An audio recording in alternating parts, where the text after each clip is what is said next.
Hello, welcome to my channel Debarati's little world. আজকে আমি তোমাদের দেখাবো নতুন একটা পরোটার রেসিপি।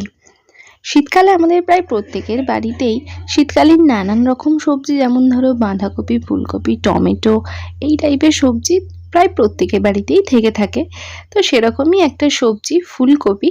ফুলকপি দিয়ে আজকে আমি পরোটাটা তৈরি করব, আর সেটাই তোমাদেরকে আমি দেখাবো। এখানে আমি না, মা পুরো রেসিপিটা তৈরি করবে, মা পুরো পরোটাটা তৈরি করবে, আর আমি জাস্ট ভিডিও করে তোমাদের সাথে শেয়ার করছি।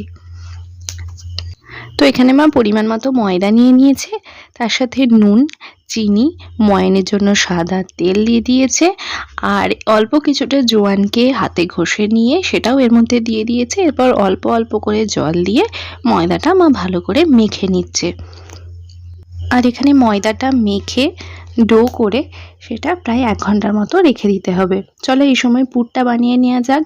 পুরটা করার জন্য এখানে ফুলকপিকে ভালো করে ছোট ছোট করে কেটে ধুয়ে নেওয়া হয়েছে। এরপর নুন আর জল দিয়ে এটাকে ওই 80% মতো সেদ্ধ করে নেওয়া হবে। এখানে দেখো মা এখানে সেদ্ধ করতে দিয়ে দিয়েছে, আর অলরেডি এটা সেদ্ধ হয়েও গেছে। এরপর সেদ্ধ হয়ে যাওয়ার পর এটা ডাল কাটা দিয়ে মা ভালো করে একদম মিহি করে পেস্ট করে নিচ্ছে। তোমরা যদি চাও তো মিক্সিতেও কিন্তু এটা পেস্ট করে নিতে পারবে। এখন দেখো এটা পুরোপুরি পেস্ট হয়ে গেছে। এরপর পুরটা তৈরি হবে। পুরটা তৈরি করার জন্য এখানে কড়াইয়ে সর্ষের তেল নিয়ে নিয়েছে, আর সর্ষের তেলটা গরম হয়ে গেলে তাতে কিছুটা গোটা জিরে দিয়ে দিচ্ছে। এরপর দিয়ে দিচ্ছে 2টো কাঁচা লঙ্কা চিড়ে, আর এরপরে কিছুটার মতো আদা বাটা দিয়ে দিচ্ছে। তোমরা যদি চাও তো এখানে তোমরা পেঁয়াজ কুচি বা লঙ্কাটাকে চিড়ে না দিয়ে লঙ্কা কুচিয়ে, টমেটো কুচি, এইগুলো তোমরা ইউজ করতে পারো। আমরা এখানে নিরামিষ করেছিলাম, তাই এখানে আমরা ওগুলো কিছু ইউজ করিনি। তো দেখো এখানে কিন্তু মা একটু নাড়িয়ে চাড়িয়ে নিয়ে যেই ফুলকপিটা আমরা পেস্ট করে রেখেছিলাম, তো সেই ফুলকপিটা দিয়ে দিয়েছে, পরিমাণ মতো নুন দিয়ে দিয়েছে। আর একদম ঝুড়ো ঝুড়ো করার জন্য, পুরটা ঠিকঠাক মতো রেডি করার জন্য বা টেস্ট একটু বাড়ানোর জন্য তাতে কিন্তু অল্প একটুখানি ছাতু দিয়ে দিয়েছে। এরপর টেস্টটা ঠিকঠাক ব্যালেন্স করার জন্য এতে সামান্য একটুখানি চিনি মা ইউজ করেছে। এরপরে এটাকে ভালোভাবে আবারও একটুখানি মিক্সড করে নিতে হবে। বাস, তাহলেই কিন্তু পুরটা রেডি। এরপরে এই পুরটা যে ময়দার ডোগুলো করে রাখা ছিল, তো সেই ডোয়ের মধ্যে ভরতে হবে। এখানে দেখো আমি ভালোভাবে দেখিয়ে দিচ্ছি মা কিভাবে পুরটা ভরছে। যেমনভাবে আমরা সিদ্ধ পিঠে করি, তো সেরকমইভাবেই ডোয়ের মাঝখানটা বুড়ো আঙুল দিয়ে ভালো করে গোল করে নিতে হবে, এবং তার মধ্যে পুরটা অল্প অল্প করে দিয়ে আর ভালোভাবে এইভাবে তোমরা হাতে করে চেপে নেবে এবং মুখটাকে সিকিউর করে দেবে, যাতে না পুরটা বেরিয়ে যায়। আমি তোমাদের আরও একটা দেখিয়ে দিচ্ছি, তোমরা ভালো করে দেখে নাও। আর এইভাবেই প্রত্যেকটা ডোকে রেডি করা হয়েছিল। এরপরে মা বেলছে, তোমরা দেখো। আর হ্যাঁ, বেলার সময় আমি বলে দিচ্ছি, বেলার সময় কিন্তু খুব বেশি চিপে চিপে তোমরা বেলবে না, একদম হালকা করে বেলবে, দেখবে তাহলে কিন্তু কোনো পুর বেরোবে না। চলো দেখিয়ে দিই তোমাদের। এখানে বেলার জন্য বেলুনিতে মা একটু তেল বুলিয়ে নিয়েছে, অবশ্যই সাদা তেল বুলিয়ে নিয়েছে।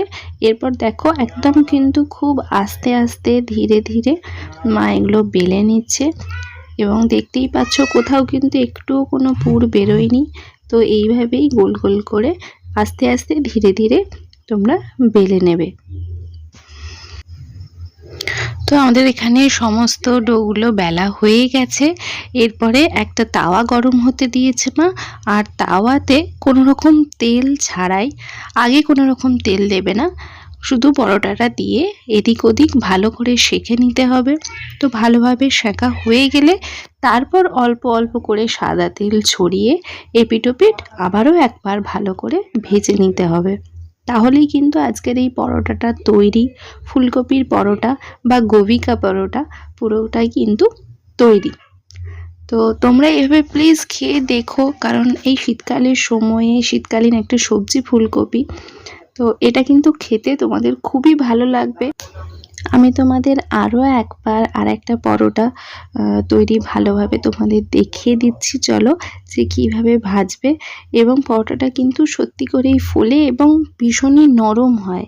তোমরা একবার প্লিজ করে দেখো, আশা করি তোমাদের সত্যি খুব ভালো লাগবে। আমি এটা প্রথমবার খেলাম, কিন্তু আমারও খুব ভালো লেগেছে। চলো আর একটাও তোমাদের দেখিয়ে দিই যে কিভাবে মা করছে।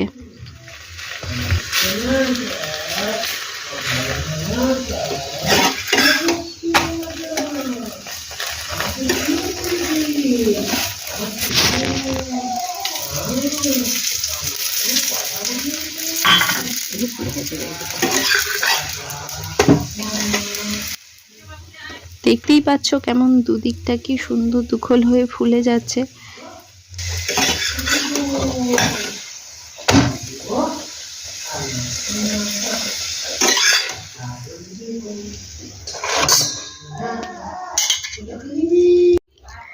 ব্যাস, এরকম গরম গরম পরোটা আলুর তরকারির সাথে তোমরা পরিবেশন করে কিন্তু সকলের মন জয় করে নিতে পারবে, এটা আমার গ্যারান্টি।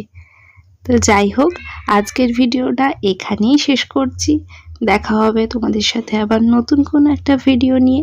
যদি আমার ভিডিও ভালো লেগে থাকে তাহলে অবশ্যই লাইক শেয়ার একটা কমেন্ট করে দিও। আর হ্যাঁ, প্লিজ যারা এখনও আমার চ্যানেলটা সাবস্ক্রাইব করোনি তারা প্লিজ একটা সাবস্ক্রাইব করে দিও। আজকের মতো এ পর্যন্ত, টাটা।